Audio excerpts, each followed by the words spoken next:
The good news is that the residents are being let back into their homes. Now, they do have 2 campgrounds in that camp park that are evacuated right now. Now, we did get moved away from the scene because the smoke shifted and it was causing the smoke to go over the highway, becoming a little bit dangerous for us to be on the side of the road. But as you can see, there's still a lot of firefighters there out on the scene, as well as the traffic you can see starting to build, and that's people that are stopping to look, and that is something that they are asking residents and people driving through this area not to do. 71 is back open on the side that the fire started, just for residents only to be able to get back to their homes.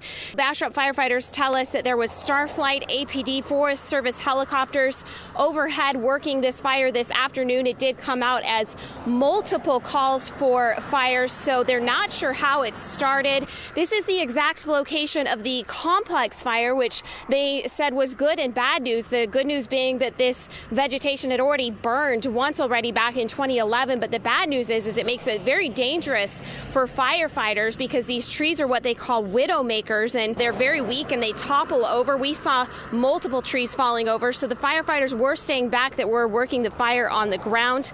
The Bastrop County complex fire, that was one a lot of people were starting to remember because of this fire, and that was back in 2011, and it was the most destructive wildfire in state history, 32,000 acres, and it burned 1,600 homes and killed 2 people. So I'm sure a lot of people were on edge this evening as they were being evacuated. But again, those residents are being allowed back in their homes. But just in case, firefighters were in every driveway of the homes that were in that evacuation area. Take a listen to one of the firefighters we spoke with earlier tonight.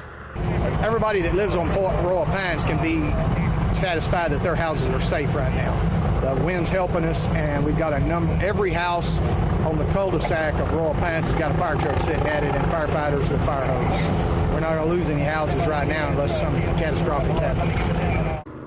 Fortunately, the wind was working in the favor of the firefighters protecting those homes because they shifted towards the state park where there's not a lot of homes in the area, and they were able to evacuate those campground areas.